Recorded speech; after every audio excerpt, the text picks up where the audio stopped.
there, my name's Jo and I'm an independent Stampin' Up demonstrator in the UK. Welcome to my Monday mashup.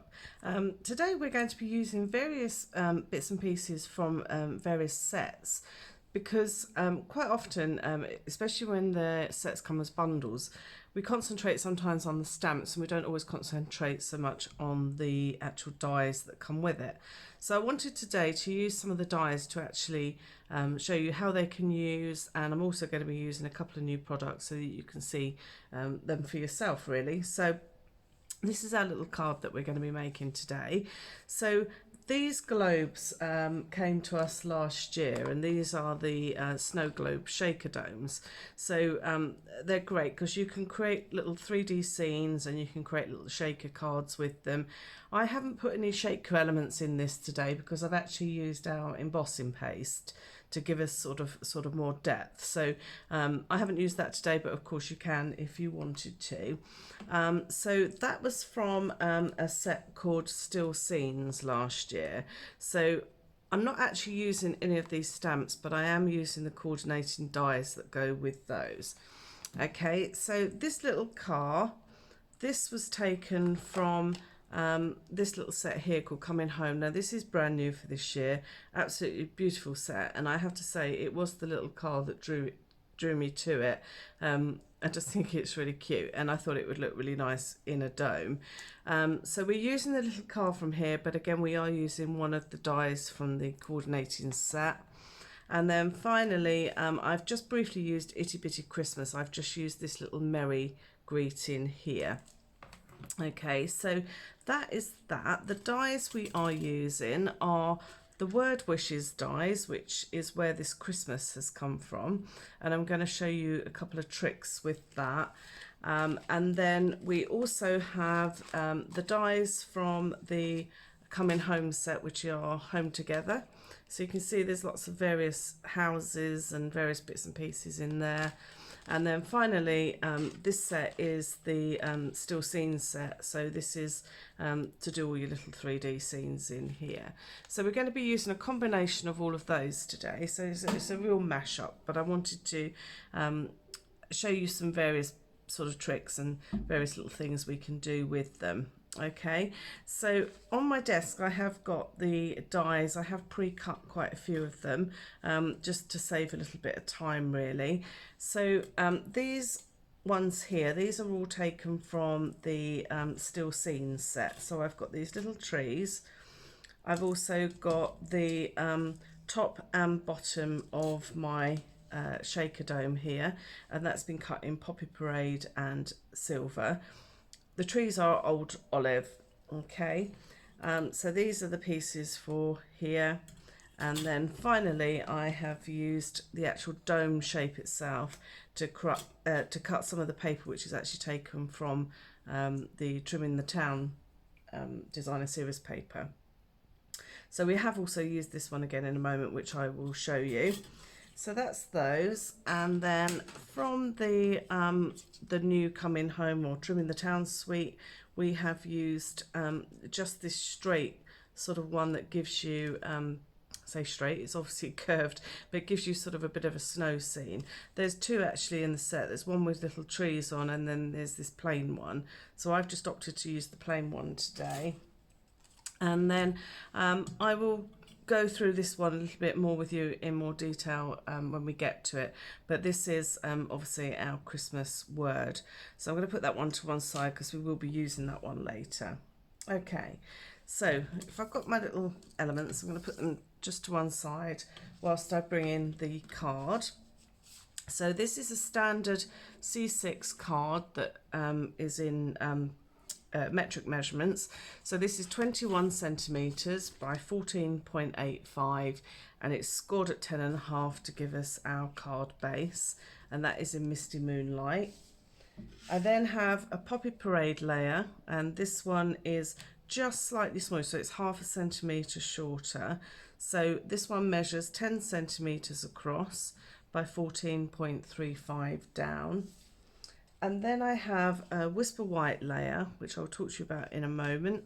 So this is a 4 centimetre shorter. So this is 9.5 by 13.85. Okay, so the first thing I've done is, just to save a bit of time, as I say, to sort of help us with the timing, I've cut my snow globe dome from my Whisper White sheet. Now I did that first, and I've positioned it just below halfway. Okay, so this is obviously the piece that came out of the middle. So that's what I did first, and then I embossed it. Now I embossed this using the Subtles embossing folder, and it really is subtle. But I've turned the direction of it this time. So this time my sort of stripes went this way, and this time they're going downwards. So you can see a slight difference. The only reason I've added a texture is that it felt a little bit too plain in the background. So just giving it that sort of little bit of texture adds a bit of interest, I think. And I think also as well, the Subtle is perfect for that because it is such a small sort of design. It looks really, really beautiful. Okay, so that's our start. Now what I want to do is to start building up our inner pieces. So first thing I'm going to do is put my card to one side, and I want to position this so that it is lined up nicely onto my base. Okay, so once I've done that, I'm going to take a pencil and I'm literally just going to draw the globe shape in the center. So I know now that's where I'm going to have to position my actual globe. So once this comes back on top, it will sit directly over it. Okay, so that's my first thing. I'm going to put that to one side for a second while we build up our scene. So I'm going to start off with the dome shape, which, as I say, this paper is taken from the Trim in the Town DSP, and it's absolutely beautiful paper. Got lots of little houses and all sorts of things over it. And this one is the trees, which we took from the Still Scene set. And I have mounted these onto 3D foam. So I just quickly take the backs off those. Okay, now I'm going to position this just up slightly. So all I need to make sure is that the top of that tallest tree doesn't go over the edge of my dome. Okay, so I'm going to pop that on. I'm then going to take a marker, and this is Early Espresso, and I just want to add a little bit of colour to the trunks of the trees. Now I think if I pull my original one through, the only one you can actually see is this very first one, but I'm going to cover all three because you can guarantee if I don't, one will peek through, and I don't want a green tree trunk. So that's simple. I just added that to there. I'm then going to take my piece of like hillside, and I want to position this sort of over the top of where this shape is here. So I think the best thing for me to do, I'm just going to add some glue to the actual little hill there.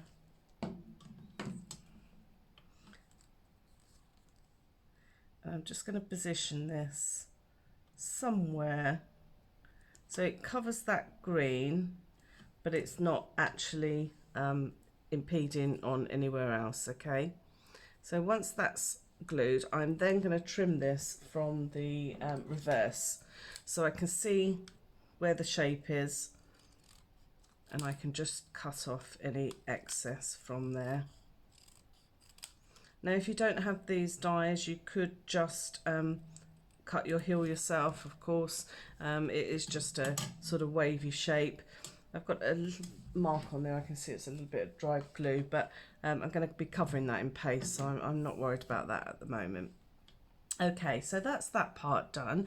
I now want to actually do my car, so I'm going to use the piece that we cut out earlier, and I want to stamp the little car in black memento because I'm going to be using Stampin' blends to actually colour them. And Stampin' blends, because they're alcohol based, they need memento ink so that they don't actually bleed.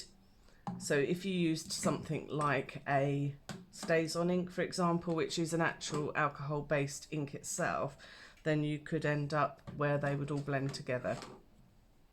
So I'm using here a dark mango medley, and this is just for the lights. Tiny little detail there. I'm then going to take grey granite, which is light and dark, and again this is very light detail. I want to cover the bumpers, and then I'm going to also do the centre of the wheels. I will come back with a little bit more dark in a moment. So I'm going to add light to the rest of the bumpers, and that part of the wheel you could leave it white if you wanted to, like the old-fashioned wheels. And then I'm just going to come back in with a little bit more dark and add a little bit of dark to the bottom here, and I'm also going to add a little bit of dark under the wheel arches just to tone it down a little bit, just sort of blend it in really. Okay, and then finally I'm going to be using dark and light Poppy Parade, and I'm going to go in with the light first because I think it's easier to blend from light to dark. Some people like to do it dark to light, so it is whatever you're comfortable with. So I'm just adding a little bit of dark to the edges. I'm just going to blend it in a little bit. See, I'm doing dark to light now. So it is, you just do whatever you feel comfortable with. As I say, both is fine. I do find if I go dark to light, I need to go back with my dark, so which is why I tend to try and do it the other way around if I can. So I'm just going to colour in the rest of the car. So this is a nice quick little colouring project.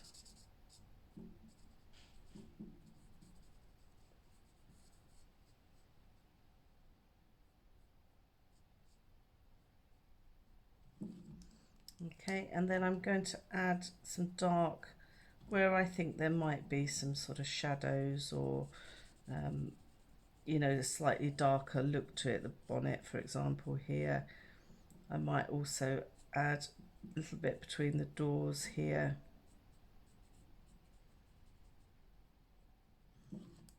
Okay, and then I'm going to take my light one just to blend in those edges. Now, whilst that is still wet, I want to come in with a little bit more dark and then again a little bit more light. So by doing it, rather than waiting for each layer to dry in a larger area like that, by bringing in the two colours sort of after each other, it actually makes it so much lighter. Okay, so now I've done that, I just want to take my craft knife and remove my windows.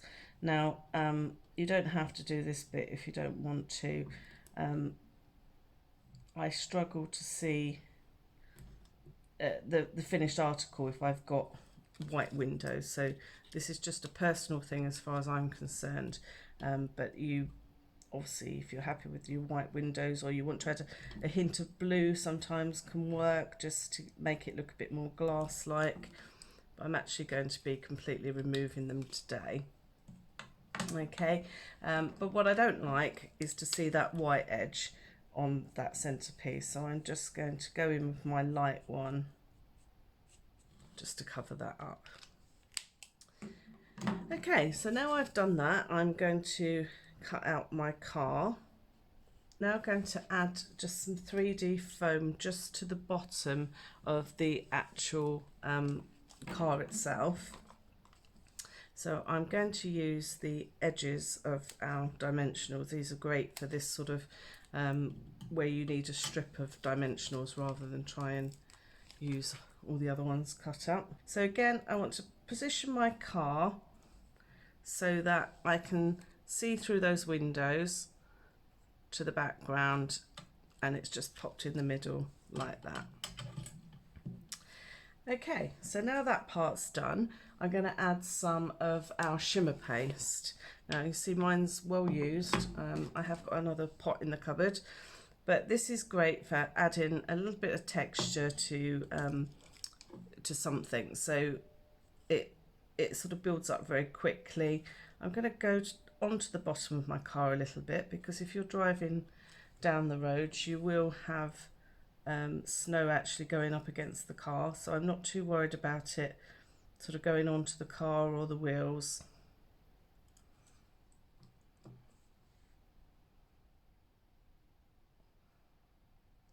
I've just used quite a lot of this paste on another project I've got coming up shortly, next week I think, so keep an eye out for that. Again, just pushing it around. I've gone over there a little bit, I'm just going to remove that, that's it. So all I want to make sure now is that it doesn't go off those edges, okay? So then once I'd done that, I actually went back and added some to my trees. So again, you can put as little or as much as you want to, just to add some texture so it looks like snow on your trees. And also think about sort of which way the wind might have blown it onto the trees. You know, it can be quite random really. And I'm just patting this really, because when it gives it that nice texture, but also it stops it going on a bit too thick. So there we go. So that's our little scene created. So now what I want to do is to put our card together. Now if I was making this generally, I probably would give that just a 15-20 minutes just to dry off properly, but we haven't got that, so we won't. So what I'm going to do now is just and normally I would just add some glue to here and pop it onto where I have drawn this shape, but I think what I'm going to do is actually add my glue to the shape this time, because I think it will be easier while my paste is still wet. So I'm going to lift it up and just pop it on, and I just want to make sure that I'm in where my pencil lines were. Okay, so that's the first part. Now what we need to do is to remove the tape that's on the reverse of our dome. I'm going to hold this up because I want to make sure that I position this properly over my car. Now obviously, no, I can't do it that way. I'm going to have to do it this way and hope for the best. Because of the position of recording, it's quite difficult to see fully. There we go. Okay, so now that's all stuck into place. Now what I want to do is to remove the tape from the other side of my dome, which is here. They're playing ball with me today. Sometimes they can be a bit of a nightmare. And then I want to bring in my embossed Whisper White panel. Now I'm just going to pop this over the top, and sometimes you do need to just give this a little wiggle. So I try and hold it where it needs to go and then pop it over the top.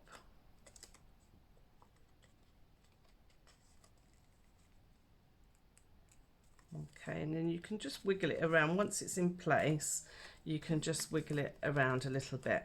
Now I like to do it this way and stick this piece down, because then I know it's in the right place, and then I can just lift the ends and just pop a little bit of glue underneath here.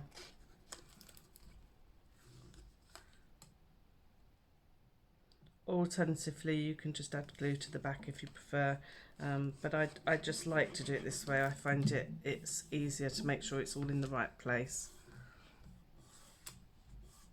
Okay, so now I can glue this to my card front.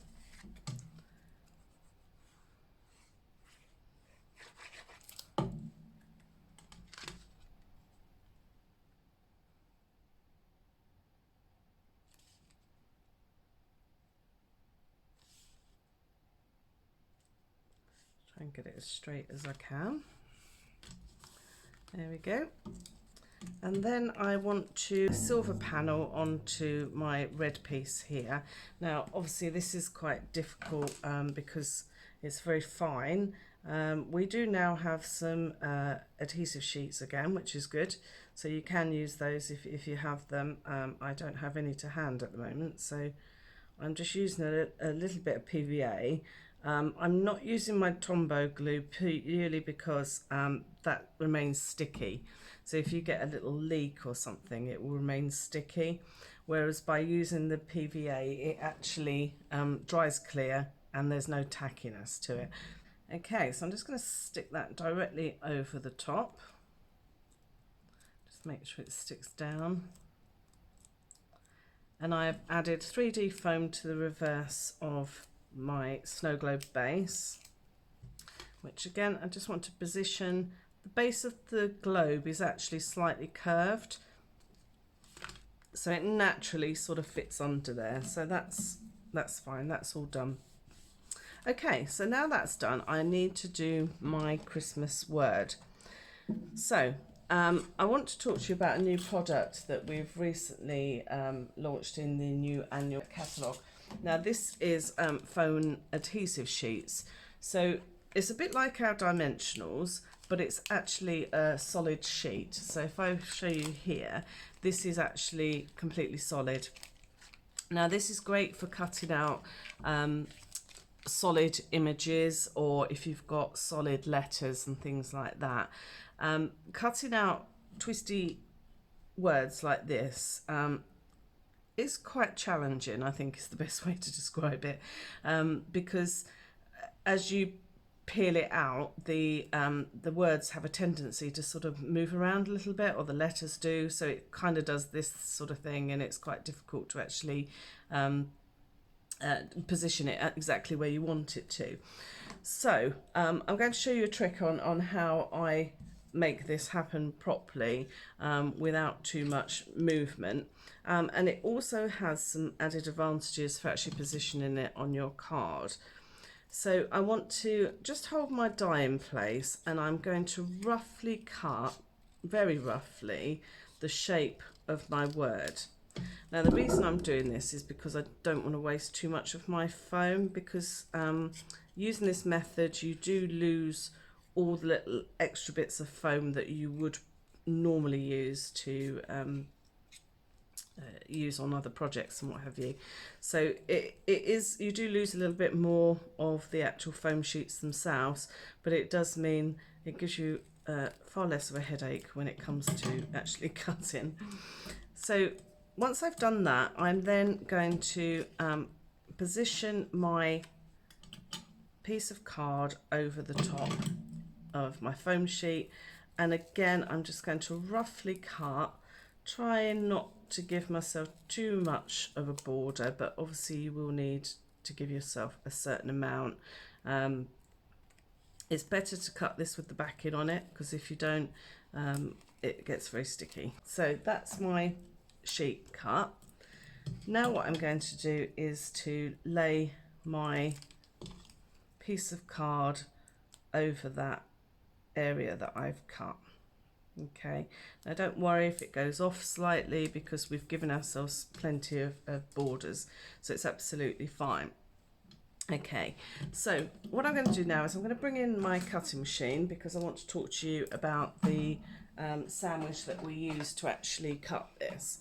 So this is our brand new cutting machine from Stampin Up. You can use your existing machine if you already got one. However, I would say this is absolutely brilliant. I absolutely love this. It cuts things perfectly first time through generally. So it's really, you know, it's an exciting piece of new kit for our crafting. So what I'm going to do is add my normal sandwich. So this is exactly the same as if you're using a big shot. So we have our normal plate, we have the middle plate, and then we have two cutting plates, okay? And we're going to sandwich this between. Now, I know this seems really thick, and it is really thick, but the foam being what it is, will squish down to almost flat. So it's almost like going through just a couple of layers of cardstock, really. So it's not, you know, it's not that bad. So I'm just going to make sure that is sandwiched nicely. And what I want to do is to roll this through 3 or 4 times. Now, the reason I'm going through this 3 or 4 times is because it's going through all these extra layers. So I just want to absolutely make sure that it has gone through properly. So I've gone forwards and backwards twice effectively. So now when I lift this, you'll see that this is actually stuck to my plate. Okay, so as I say, this is now stuck on here, which is really beneficial for the next piece that we're going to do. So what we're going to do is to lift up, take the back off, and then we're going to lift up these excess pieces. So what it will do, it will take out all those excess pieces off the side. Okay, sometimes you do get a little bit of the actual foam sheet here, but it comes off really simply, so don't worry about that. I would use a bit of a baby wipe or something just to get rid of any excess. So I can get rid of all that stickiness, so I'm just left with my word. Now you do have in your word some little pieces that create your the middles of your letters, so I'm just going to pop in and I'm going to pull those out. So you can see my eye, the dot on my eye has actually remained in place. Now that's really good. Last time it didn't, so I had to pick it out of the actual cardstock itself, but the fact that it's in there is good. I'm going to leave it there. So I've just pulled out those tiny little pieces in between, and now I'm going to stick this directly onto my card. So this is going across here. I'm going to pop it into place and I'm going to stick that down. So I want to make sure that the whole thing is really well stuck. Okay, I can then gradually start lifting my die. So you might have to, some of the larger letters, you might just have to persuade a little bit just to stay in place. So there, when you peel it off, the whole of your word is stuck in place. So trust me, that is worth considering doing it in that way, because otherwise you do end up with letters that are sort of sticking to your fingers, sticking to your fingernails, or they all become a bit distorted. So by doing it that way through the machine, it's all firmly stuck in place. Okay, so the last thing you need to do next is to stamp your Merry. I've taken mine from the Itty Bitty Christmas, and I'm sure if you haven't got this particular stamp set, you've probably got another one that's got sort of various sort of merry or a happy or something. You might even have a birthday stamp that says happy, so you can just take an element of it off. I stamped it in Misty Moonlight onto Whisper White cardstock, and then I simply trimmed away the very and the little exclamation mark and stuck that onto my card front. And then finally I added 3 little stars, which were taken from all the trimmings embellishments, which is actually part of the Trimming the Town suite. So these sort of add, it pulls it all together really nicely. So that's the finished card. If I pull in the original one, which I did earlier, I actually prefer the embossing lines going downwards. I think it looks quite nice.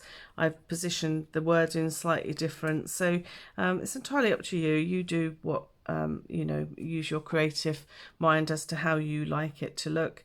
So I hope you've enjoyed that today, and I will see you next week with another Monday mashup. Thanks for watching. Bye.